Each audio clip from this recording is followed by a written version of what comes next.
विष्णुः गुरुर्देवो महेश्वरः गुरुः साक्षात् परब्रह्म तस्मै श्री गुरुवे नमः। वन्दे बोधमयं नित्यं गुरुं शङ्कररूपिणं यमाश्रितो हि वक्रोऽपि चन्द्रः सर्वत्र वन्दते। अखण्डमण्डलाकारं व्याप्तं येन चराचरं तत्पदं दर्शितं येन तस्मै श्री गुरुवे नमः। बोलिए सद्गुरुदेव भगवान की जय, परमहंस भगवान की जय। ओम श्री राम जय जय राम। ओम श्री राम जय जय राम। ओम श्री राम जय जय राम। ओम श्री राम जय जय राम। ओम श्री राम जय जय राम। मित्रों, हम परमहंस टीवी के माध्यम से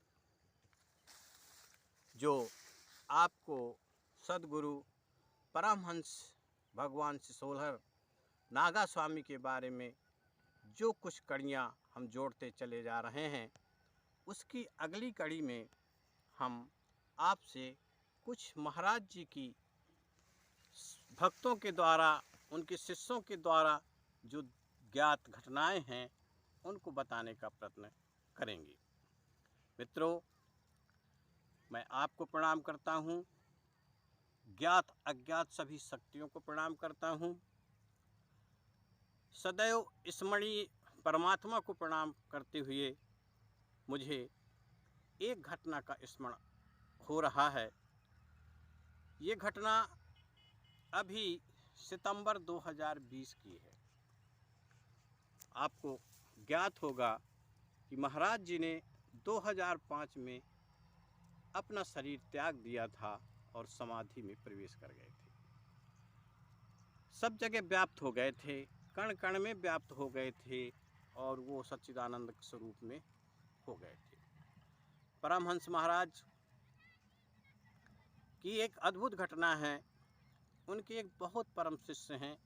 पिछले कड़ी में आपने देखा कि उन्होंने अपने आंसुओं से महाराज जी के चरण धोए और तभी जो है उन्होंने अपना ध्यान तोड़ा। उन्हीं की एक घटना मैं आपसे निवेदन करने जा रहा हूँ। एक दिन की बात है कि महाराज जी 3 बजे के लगभग ध्यान में बैठे थे। उन्होंने बताया कि मुझे ऐसा लगा कि कोई बरामदे में से कोई सफ़ेद वस्त्रों में कोई लंबा सा व्यक्ति घूम रहा है। उस समय आश्रम में केवल 2 ही व्यक्ति थे, जो पुजारी जो महाराज जी की पूजा करते हैं, निरंतर जिन्होंने महाराज जी के चरणों में ही अपने आप को समर्पित कर दिया है, वो आदरणीय पुजारी जी और एक भक्त और थे। तो इन्होंने आवाज़ लगाई कि बोले पुजारी जी कहाँ हैं? बोले मैं तो बाथरूम में हूँ। फिर उन्होंने उनको आवाज़ लाई कि बोले आप कहाँ हैं? बोले मैं तो अपने कमरे में हूँ। तो उन्होंने बताया कि जब मैं उठ करके गया तो सामने मैं क्या देखता हूँ कि गुरु जी मुस्कुराते हुए चले आ रहे हैं, और जब और समीप में आए तो मैंने उनको दंडवत प्रणाम किया। उन्होंने मेरे सर पर हाथ रखा और मुझसे बोले कि चिंता मत करो, मैं तुम्हारे साथ हूँ। फिर उन्होंने इसका विषय बताया। बोले इसका कारण क्या है कि उस समय मैं एक भयंकर फोड़ा से पीड़ित हो रहा था, मुझे बहुत कष्ट था और मैं परेशान था। मुझे ऐसा लगता था कि मैं क्या करूं, मेरा ये रोग कैसे दूर हो।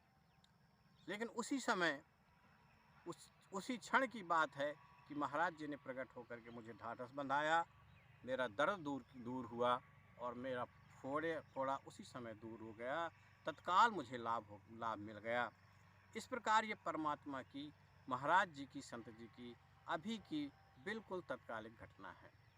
मेरा आपसे निवेदन ये है कि संत कभी नहीं जाते, संत हमेशा रहते हैं, संत हमेशा उपकार करते हैं। परमहंस महाराज हमारे गुरुदेव हमेशा यही करते हैं, उनका अपने भक्तों पर हमेशा कृपा करते रहते हैं।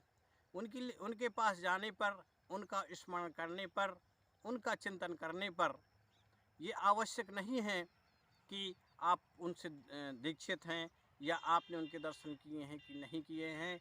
जहाँ जो भी उनका स्मरण करता है वो तत्काल उनकी वहाँ सुरक्षा करते हैं। सिर्फ श्रद्धा और निष्ठा की बात है।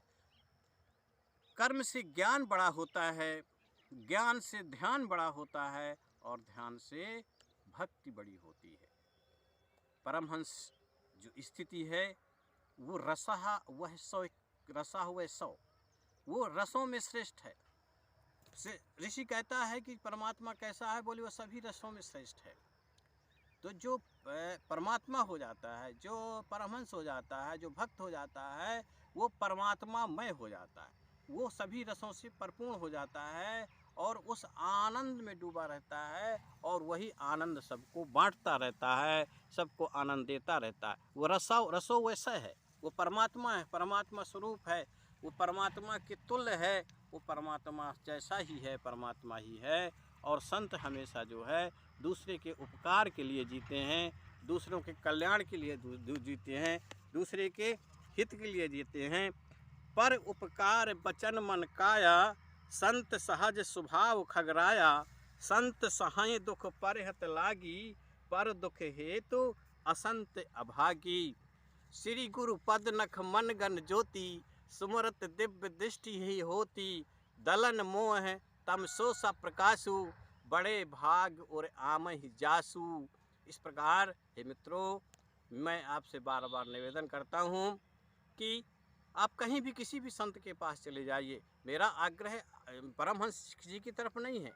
इस धरती पे, इस पृथ्वी पर एक अलौकिकता है, एक अलौकिक प्रेम है। उस अलौकिक प्रेम पाने के लिए बहुत सी मुक्त आत्माएं भी आकर के यहाँ इस पृथ्वी पर आती हैं और प्रेम पाती हैं, लीला करती हैं। अरे संतों की क्या बात है, परमात्मा भी वहाँ से आकर के यहाँ इसी धरती पर आते हैं, यहाँ की मिट्टी खाते हैं, यहाँ खेलते हैं, यहाँ की धूल अपने सर पर डालते हैं। यहाँ की मिट्टी भी दुर्लभ है, इस मिट्टी में प्रेम है, एक तत्व है, प्रेम तत्व है। वो उसी प्रेम तत्व को भक्ति तत्व भी कहते हैं। इसलिए ऐसे प्रेमी के पास, ऐसे मुक्त आत्माओं के पास, ऐसे संतों के पास जो परमात्मा में डूबा है, जिसने अपने स्व को समाप्त कर दिया है, जो अपने स्व में अपने स्व में स्थित है, परमात्मा में स्थित है, अपने हृदय देश में जो परमात्मा स्थित है, उस हृदय देश में स्थित परमात्मा का जिसने साक्षात्कार कर लिया है, जो परमात्मामय हो गया है, ऐसे किसी भी संत के पास चले जाइए, किसी भी संत के चरण पकड़ लीजिए। उनके चरणों के नख से जो ज्योति निकलती है, उस ज्योति में के दर्शन यदि एक बार हृदय में हो जाते हैं तो जीवन धन्य हो जाता है, वो मुक्त हो जाता है। चाहे गृहस्थ हो, चाहे सन्यासी हो, परमात्मा के पाने के लिए कहीं घर छोड़ने की आवश्यकता नहीं होती है। मन से साधना होती रहती है, संसार का काम होता रहता है। इसलिए अक्सर हमेशा ये बात कही जाती है कि राम कहे जा, काम किए जा, ना काहू का डर है और नगर परदेसी का घर बसा है, ना काहू का घर है। इन्हीं शब्दों के साथ मैं आपको प्रणाम करता हूँ, आपको वंदन करता हूँ और आपसे निवेदन करता हूँ कि आप किसी मुक्त संत के पास, किसी सद्गुरु के शरण में जाइए और अपने जीवन को धन्य करिए। जय श्री राम, जय गुरुदेव।